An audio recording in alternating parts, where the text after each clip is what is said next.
Hello, everyone. Welcome to my podcast. Today, I'd like to talk about something that has been on my mind for a while now, and I'd just like to go straight to the point. I'd like to talk about racism. Racism. Now, no matter where you are in the world, as a black-skinned person, a person of African descent, a person of dark skin, you're most likely to going to experience racism at some point in your life. No matter how successful you are in your field of endeavor. I mean, somebody like Michael Jackson. Michael Jackson, I mean, somebody who women used to faint when he's performing. He was that great, he was that popular, he was that famous. Still, he had encounters with racism.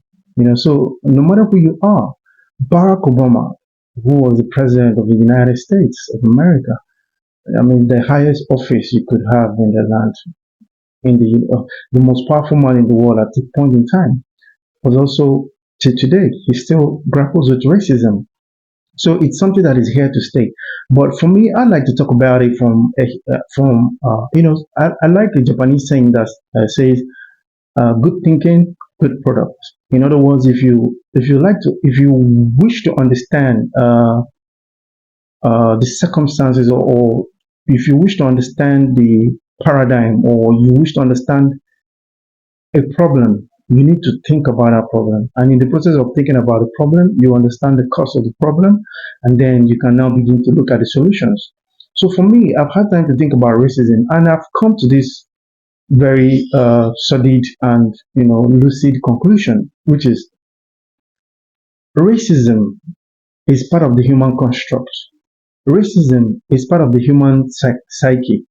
Racism is part of the human sociology. How do I mean? I mean, if you look at all the races, all the civilizations before this one, we're talking about the Sumerian civilization, the Egyptian civilization, the Babylonian and the Assyrian civilization. We looked at the Grecian civilization, the Roman civilization, the Mongoloid civilization, even the Ottoman Empire, and all of that. You would come to a conclusion that racism is just in it. Even if you even if you look at the various societies like the tribes of Africa, even in a specific tribe, I know a particular tribe where they speak the same language, they look alike, they have the same attributes, but there is still a caste system. You know, in India, they have a caste system. In Africa, they are, so what am I saying? I'm saying that racism, ethnicity, tribalism, it depends on the label you give it. Tribalism is also a form of racism. Ethnicism, where one ethnic group of the same race looks down or use derogatory language or attitude towards the other ethnic group, is also a form of racism. So, but it's clearly established that racism is part of the human construct. You could argue that, but I think I've kind of laid sufficient evidence or proof or idea about that. I think it's firmly established if you really want to do justice to the subject that racism is part of the human psyche. Okay, so having said that, let's look at, uh, for example, let me just a quick. Okay, for example, the Romans, they look down on the people they call the barbarians. And if you look at the barbarians, were Germanic people. Germany, the industrialized Germany today, were looked at barbarians, were looked at as barbarians, as people who were closer to animal by the Romans. Now, if you look at the Romans, you look at the Greek, you look at the German, they have the same ethnic stock, the Aryan race, the Caucasian race, the Aryan, Aryan, I hope I'm pronouncing it properly, race.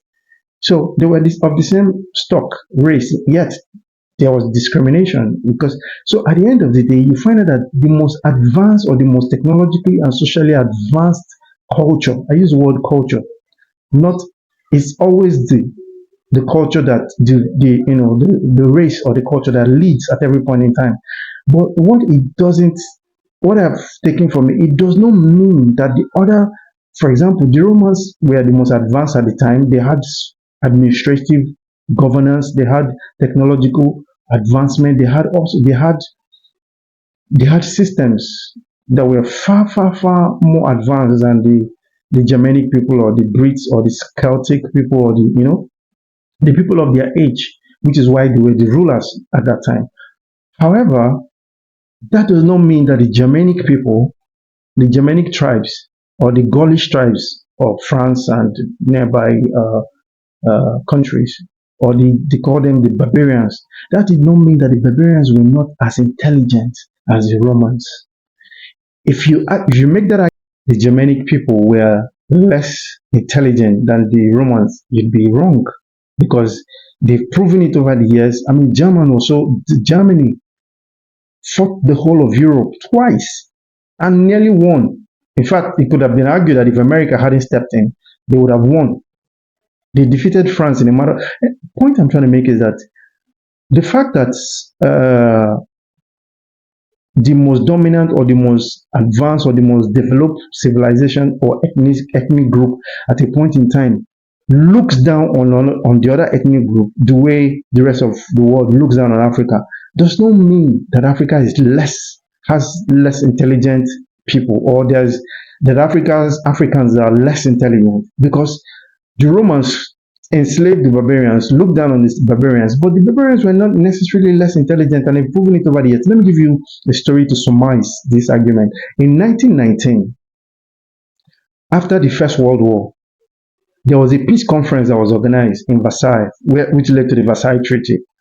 And the foreign minister of Japan had a proposal in that peace conference. They came and they presented a proposal, and that they said to the nations that were gathered at that conference,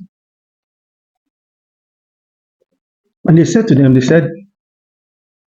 we have a peace proposal. We are proposing that all all men are created equal. That was their proposal, right? Guess what? The proposal was turned down by United States of America. They were turned down by the proposal was turned down by the United States of America. It was turned down by Australia. Of course, they had their own internal politicking to do. In the southern part of the United States, there was arguments about race, and the president at that time could not support equality of race. It will affect his chances at election. And in Australia, they had a laws that subjugated the indigenous peoples of Australia, so they could not accept a proposition of equality of races. So what did they do? What did Japan do? I'll tell you what Japan did. The Japanese foreign minister went back to Japan and gave the news to the Japanese administration. Japan made a resolution.